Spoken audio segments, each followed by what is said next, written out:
É muito ruim a gente falar que hoje o cinema ele é feito... Olha só, não sou do cinema. Mas ele é feito muito para atender um algoritmo do que as pessoas elas querem consumir do que pensar em arte. Pensar em você fazer alguma coisa artística, algo... Acho que é exatamente isso, porque o cinema hoje, ele é, assim como qualquer coisa da indústria cultural, profundamente autofágico, né?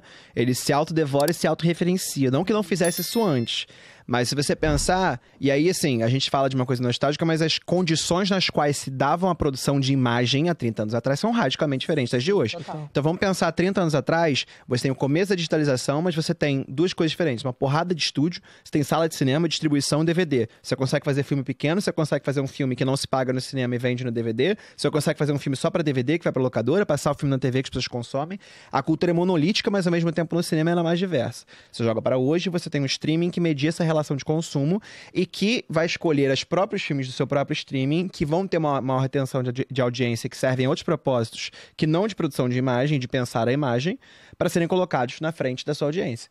Então, essa mudança na relação de produção, dos meios de produção é uma, e dos meios de acesso também, porque esse fim da cultura monolítica também altera o fato de que agora tudo é uma sucessão em que uma coisa tem que emendar na outra. O fato novo, ele não cabe algoritmicamente, ele não encaixa algoritmicamente, ele tem que existir em referência a, porque se o tempo está sempre dilatado em uma sucessão distante, você não consegue causar uma ruptura. Então ele é sempre uma teia entremeada de coisas, e aí você tem esse franqueamento excessivo, tudo é franquia, tudo é sequel, tudo é prequel, porque você tem uma certa... Eu gosto de pensar nisso como um feitiço de necromancia, né? Você fica revivendo o passado o tempo todo de forma viciada e fazendo ele dançar na frente da tela como se estivesse vivo, né? Mas é só um encanto. E quando você olha para outro lado, aquilo ali cai morto de novo, né? Não tem vida, é plástico, é oco, é digital. Não é pensado, não é verdadeiro. E isso não é uma perspectiva saudosista, é que a produção de imagem mudou para uma coisa mais efêmera, para uma coisa altamente referencial que só existe em referência a. Porque a cultura, a partir do momento que a cultura monolítica se esgotou, como é que você insere uma coisa nova no imaginário coletivo? Se o imaginário coletivo não existe mais, se ele está dissipado, se ele está fragmentado. E aí você tem estúdios que concentram, né? O Hollywood é um oligopólio, né? Você tem pouquíssimos estúdios que fazem filmes bilionários, que custam 500 milhões para você fazer, 500 milhões para você divulgar. Como é que você consegue pagar o investimento fazendo uma coisa que já é referencial? Se o cinema ainda é um meio de massa, numa cultura atomizada, então ele só pode referenciar o passado, onde existia alguma coisa que chegava em todos. Sim. Ele nunca pode ser novo, porque essa coisa nova não vai chegar em todo mundo. O novo, ele tem que ser uma coisa algoritmizada, que é desde Stranger Things a gente tem essa coisa. É isso aqui com isso aqui. Ah, esse filme é muito esse filme, mais esse filme. O filme do Coringa, Taxi Driver e Rei da Comédia. Né? Sim. Olha só como são esses dois filmes. E é uma coisa descarada, não é um plágio. É um processo vendida como consciente, original, inclusive. Sim. que é vendida como original. Olha só, essa síntese de duas coisas que você conhece gerou uma nova coisa, né? Então é um cinema sintético, né? Não que antes ele não fosse, mas acho que agora, de todas as formas, nos meios de produção, nos meios de distribuição, não existe a permissão para você pensar o cinema de uma maneira nova. Então... eu não acho que é um exagero falar que é algorítmico. Eu acho que existia uma coisa muito louca antigamente, que era, você tinha uma figura do diretor milionário, com um filme no orçamento milionário, e esse cara tinha um nível de autoridade artística que permitia a produção de um produto cultural muito robusto sob uma visão humana. Isso nunca mais vai acontecer. Sim. O Coppola hipotecar a casa dele, fazer Apocalipse Now e dar certo no final das contas, nunca mais vai acontecer. Sim. Você dá uma mala branca na mão de um diretor e ele ter que Hoje em fazer dia o que ele o filme já quiser. tem que ser financeiramente viável e dar lucro. Não, Antes da produção, você tem que saber o lucro que vai dar. E o roteiro e, assim, a produção, o acompanhamento do estúdio é em cima, Sim, assim, né? sim. E é o tempo todo. É vazio, não tem esse eu que conduziu essa proposta, como ali na década de 80, especificamente. Não existe uma voz, né? O cinema não tem voz. Como é que você quer uma coisa inovadora se você não tem voz? E aí, quando você vai fazer um cinema de voz em Hollywood, você vende esse cinema como um cinema de voz, né? Então, de repente, sei lá, Sinners, do Ryan Coogler, é uma grandíssima obra autoral fuderosa, um dos melhores filmes da década. Cara, eu, pessoalmente, achei um filme bom. Sim. Eu não vi. Pecadores. No cinema saudável seria mais um filme bom. Acho que ele tem muitos méritos, tem muitas coisas maneiras. Eu não curti tanto assim, com esse entusiasmo excessivo da galera. Mas é isso, aí surge como o filme autoral que vai salvar o cinema, sendo que é o quê? Um Drink no Inferno com mais alguma outra coisa. Né? Você acha que o cinema de terror, por ele não ter por ele poder ser mais autoral, não precisar de tantos incentivos financeiros, posso falar assim, né? De tantos recursos, ele consegue ainda fugir dessa bolha de repetição? Acho que nada foge da bolha, né? Porque tem um esgotamento linguístico, né? Vai ser o quê? Vai ser um novo Bruxa de Blair? Vai ser um novo Grito? Vai ser um novo Invocação do Mal? Vai ser um novo... Só pegar a trilogia, pra mim, acho que o que evidencia isso máximo é a trilogia do cara que eu não gosto, que eu esqueci o nome, que fez o Maxine, sim. Que fez o Pearl, putz, esqueci e o nome que dele agora. fez o X. Sim. Cara, eu queria muito... Ty West. Nossa. Cara, eu acho que eu odeio ele. naquela época que lançou... Como é que é o nome daquele filme que era através de câmeras de segurança da casa? Atividade Paranormal. Atividade Paranormal. Ali eu acho que ainda conseguisse fazer alguma coisa mais diferente, mais inovadora, você conseguia, mais autoral. porque você tinha um pouco menos dessa lógica. Você não tinha essa lógica algorítmica, a gente tá falando de 15 anos atrás. 2007, mas você tinha mídia de massa. É louco, né? Então 15 anos pra mim é tão recente. Porque eu me lembro eu assistindo esse filme, assim, tipo... é o maior lucro da história, né? Um lucro de, sei lá, 1.600%, proporcionalmente. 160 mil por cento. Acho que custou $15 mil e bateu mais de 200 milhões, 300 É uma insanidade, é isso. É por quê? Porque você tinha um fenômeno de viralização que foi permitido numa janela muito específica de tempo. Sim. Que era a praça pública do Facebook, né? Sim. E do MySpace, etc. Então uma coisa se dissipava que nem um fenômeno, assim como foi a Bruxa de Blair, né? E ao mesmo tempo você tinha uma alta distribuição daquilo. Você ainda tem algumas coisas que furam isso. Teve o Skinamarink, né? Que teve distribuição internacional, que pra mim foi um dos melhores filmes de terror que eu vi em muito tempo. Assim, eu achei uma obra-prima do terror. Eu amei Skinamarink. Eu achei uma experiência, assim... Primeira vez em muito tempo que eu vi um filme novo fazendo qualquer coisa inovadora. Eu já não confio mais em nada que as pessoas dizem, porque é isso. Todo ano tem um filme novo que é tipo assim, caraca... Aí foi isso com X, do visionário. Porcaria. Aí foi isso com Pearl, que eu não vou nem entrar aqui em falar nada, porque a galera vai ficar super zangadinha toda vez que eu falo mal de Pearl. Aí foi isso com Caraca, X, Pearl. Aí teve depois Gente, eu perdi o fio da meada. Aquele... Quando se acaixa lá a maldade, aquele argentino. Sim. Agora. Que eu esqueci o nome agora. Eu sei qual é. Que é Péssimo nome de filme, então não conta. O Mal que Habita. Um mal... Ai... Bota aí, chat. Quando se cerca mal, quando te acate a maldade, é um argentino de zumbi. Sim, eu tô ligado. Pô, péssimo. É horrível. Também. Galera amou esse. Horrível, tenebroso, cara. Tenebroso, nem tenebroso bom, assim. Mas será que às vezes o que foge um pouquinho do senso comum, as pessoas já não começam a aceitar como algo disruptivo? Exato, mas isso que é frustrante. Vai ver um filme do Argento, sei lá. Mas às vezes Mas as pessoas não vão ver o filme do Argento. Não vão, mas eu não tô falando às vezes é a ânsia de querer ver alguma coisa nova pra poder acalentar o seu lado. Mas é porque eu acho que existe uma coisa, e aí fazendo um criticismo aí a comunidade cinéfila, não as pessoas individualmente, mas acho que como se formam essas comunidades de Letterboxd, de redes sociais, que existe uma galera que se contenta, e aí realmente a gente tem, tanto que a gente tem, né, uma série de críticos de cinema que são influenciadores de cinema, que divulgam coisas e que vão em eventos, e que eu acho que fazem um trabalho... aqui, sendo bem polêmico, de piorar a discussão sobre cinema. Porque eu acho que produzem bolhas que não assistem nada abaixo dos anos 90. De repente, o filme dos anos 90 é um grande filme bom, antigo. E que não conseguem ver cinema para além de uma lógica quase streamesca, né? Quase de mainstream, assim. Então surge um Long Legs, é um filme revolucionário, que pra mim é outra porcaria. Sim. Né? E mais uma vez, desculpa, tô falando aqui empolgado e tal, são opiniões pessoais. Você pode amar Long Legs, o Leão pode amar Long Legs, e eu vou falar que é uma porcaria. Não, aqui é um bate-papo, aqui é pra falar... Porque a gente tem que separar, né, o nosso gosto da nossa identidade. Não há nada mais interessante do que você amar um filme, seu grande amigo que você gosta de discutir cinema, odiar. Sim. Olha que legal, olha o tamanho da lacuna que vocês vão ter pra conversar. Então, assim, não tentem criar uma coisa homogeneizada. É o máximo quando a gente discorda das coisas. É super legal quando a gente tem gostos diferentes. E quando a gente odeia uma coisa e ama uma coisa, isso não define quem a gente é. E tá tudo bem, você tá errado também. Como é, por exemplo, com a galera que ama Pearl, quando você acaixa lá a maldade, que a gente não lembra o nome. É o Mal que nos habita. O Mal que nos habita, nossa senhora. É porque você acha que o Felipe Neto falou, o filme mais absurdo de terror é o final dele. Não deveria ter o dele. Então, acho que tem esse processo. E aí, a gente tem a galera que é fã-clube da A24, né? E a A24 produz um monte de coisa legal. Mas, assim, já tá nessa roupagem de estúdio independente com investimento trilhardário que não faz as coisas que fazia antigamente. Olha só, já existe uma A24 do ano passado, do passado, né?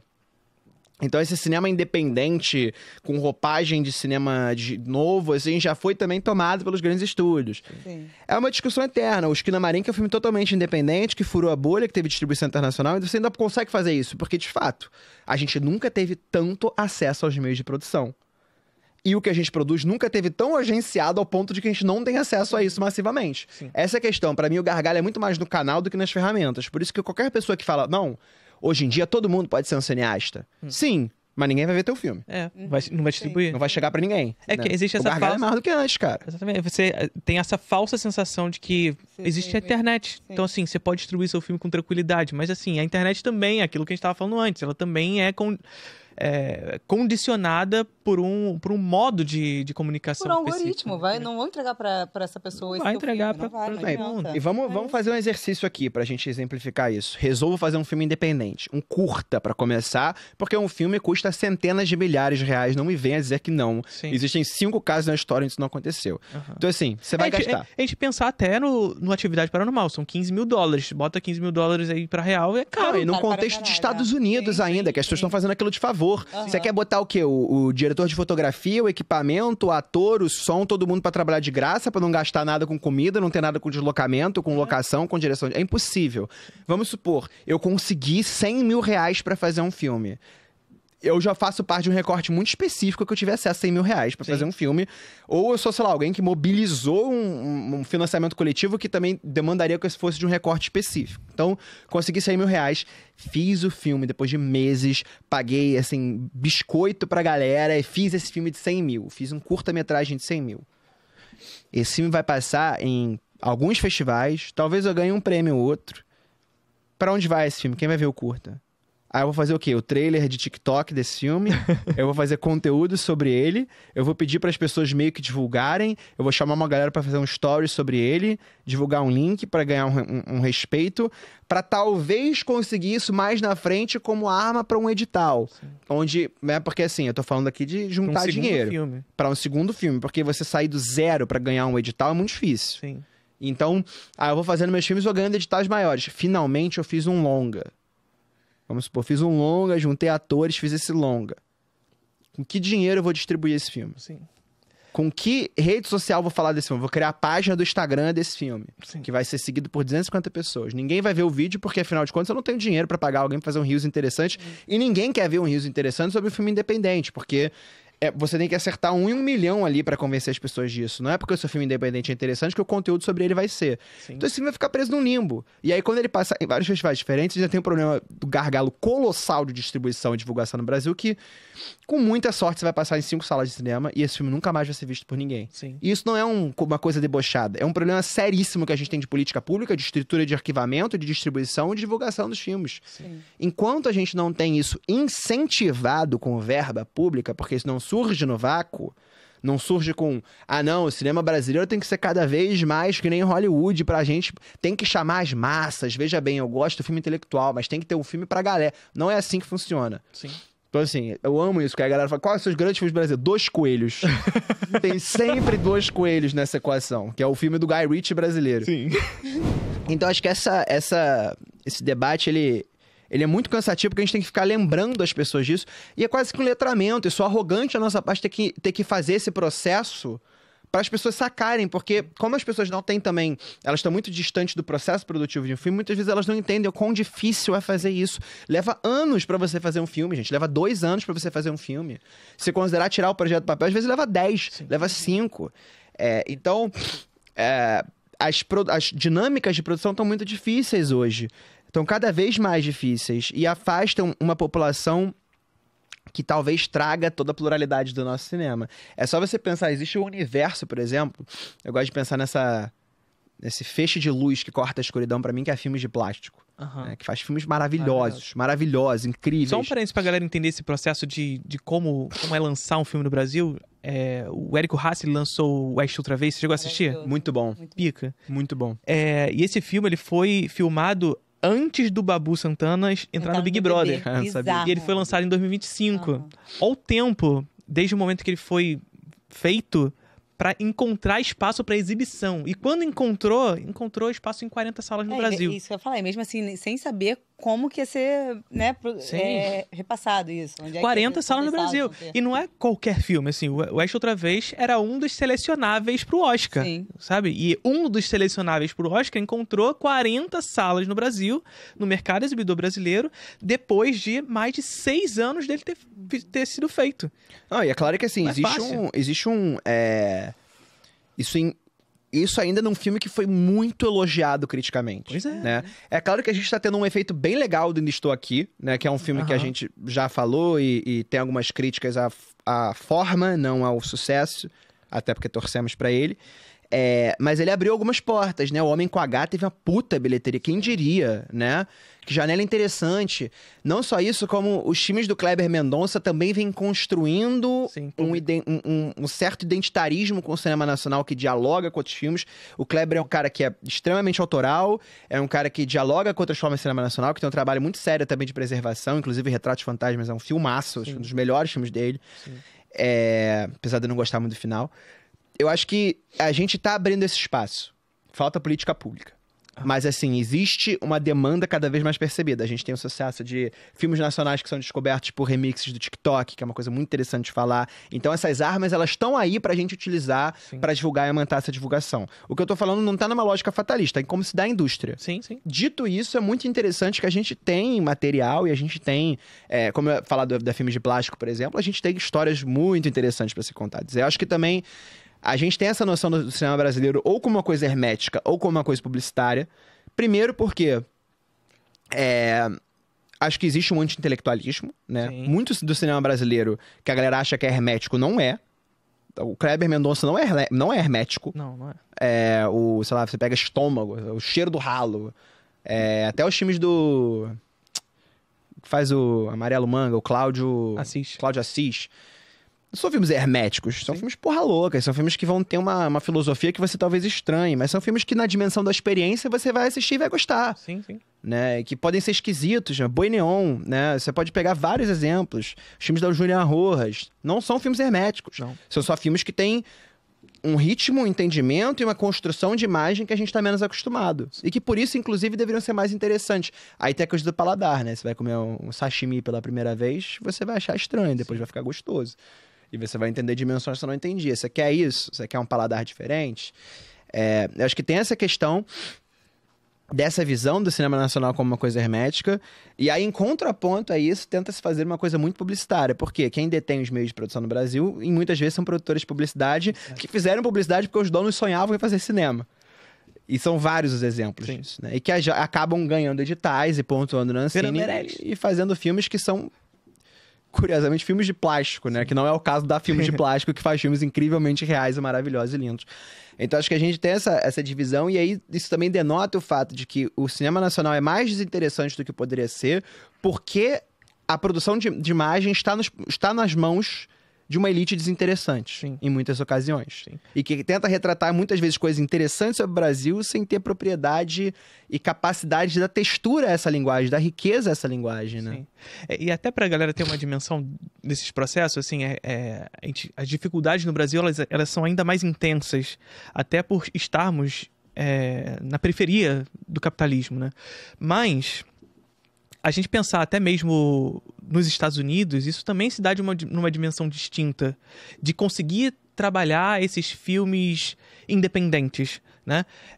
Até porque lá ainda mais intensificado um processo de monopolização, onde poucos grandes estúdios dominam o processo de fazer filme, né? Então você vai ter lá os Big Five Studios, mais 1 ou 2 streamings ali, que dominam o modo de fazer cinematográfico, e eles, portanto, dominam também a produção de gosto e de demanda por filmes dali por diante. Mas aí surge, de vez em quando, um filme ou outro independente que dá uma falsa sensação de que há uma diversidade no mercado, né? Que são esses filmes que vão surgir justamente do que você estava falando, vão surgir desses festivais. Você faz o seu filme, depois de você conseguir ter sei lá quantos mil para fazer esse filme, aí você consegue lançar esse filme no festival e não vai ninguém, né? Você não consegue nada. Só que os Estados Unidos dão essa falsa sensação de que é possível, em alguma medida, porque consegue. Um desses filmes independentes, por acaso, foi comprado pela 24. Exatamente. E a A24 foi lá e lançou o filme, sucesso de bilheteria, todo mundo gostou e etc. Olha só como é possível fazer cinema independente. Ou seja, nos Estados Unidos tem um processo de monopolização onde o monopólio se manifesta não só na grande produção, como também no cinema independente. O cinema independente ele é cada vez mais industrial, é cada vez mais estúdio. Então, a gente vê um processo em que essa distinção do que é cinema de massas, o que é cinema de estúdio, para o que é independente, é cada vez mais diluída. Difícil de se enxergar. Sim. Né? Porque a A24 tomou esse espaço industrial da própria dinâmica do independente. Não, e a A24, inclusive, ajuda a contar a história de que há cinema independente nos Estados Unidos, né? A A24, ela serve objetivamente para contar essa história. Sim. Então a gente assiste... E as pessoas passam a fazer filme sob uma estética A24 para ser comprado. Exatamente. E aí o cara que vai fazer um filme de terror, de suspense, o liability dele cara, eu vou bancar esse filme aqui, mas você tem que falar pro seu DP, fazer uma fotografia bem A24, porque eu acho que é o que vai funcionar. Então você começa a entrar na lógica de autofagia, porque você só vai ter um público se você referenciar algo que já está presente, porque o novo não se consegue ser colocado, já que fecharam essas portas do sentido compartilhado, do consciente coletivo. E aí você fica nesse cenário que eu acho ridículo, que todo filme da A24 é igual há anos. Não, mas ela é super original. Não, eu fico... Já viu o Zoolander? Não vi. Porra, caralho, não. Tristeza. O Zoolander, ele tem um... O Ben Stiller, ele faz um modelo... Zoolander. Zoolander. Sim, e aí o Ben Stiller, ele faz um modelo que ele faz várias caras diferentes, todas as caras dele são iguais, que é tipo... Ele faz uma cara assim pra câmera. E tem nomes diferentes, assim. E aí... O Mugato, que é o Will Ferrell, ele é um magnata da moda e ele surta, ele fica maluco, porque ele fala, ele faz o mesmo olhar toda vez, como é que vocês não percebem? E é meio a sensação que eu tenho, assim, todo filme é o mesmo, cara. Como é que vocês não estão... É a mesma coisa, sabe? E ninguém percebe. E é foda, porque parece que a cada nova coisa da A24, o sonho da A24 se perde cada vez mais. E, pô, eles colocaram tantos filmes maneiros no começo, né? Eu não falo disso aqui de uma perspectiva como se fosse um psyop, como se fosse uma operação de esvaziar o cinema independente americano. É como se dão as relações industriais no hipercapitalismo dos Estados Unidos. É só porque realmente, no começo, cara, eles soltavam muita coisa interessante, com estéticas diferentes, né? E aí isso foi dando lugar a essa... Acho que alguns grandes filmes foram responsáveis por isso. Hereditário, mais notavelmente, talvez seja o mais A24, né? É como opera, de fato, o capitalismo, né? É um processo de padronização mesmo. Então, é isso. A A24 lançou lá no início essa suposta heterogeneização das escolhas, etc. E aí eles entenderam que é isso que o público gosta, se forma padrão, e a partir do padrão, amigo, repete.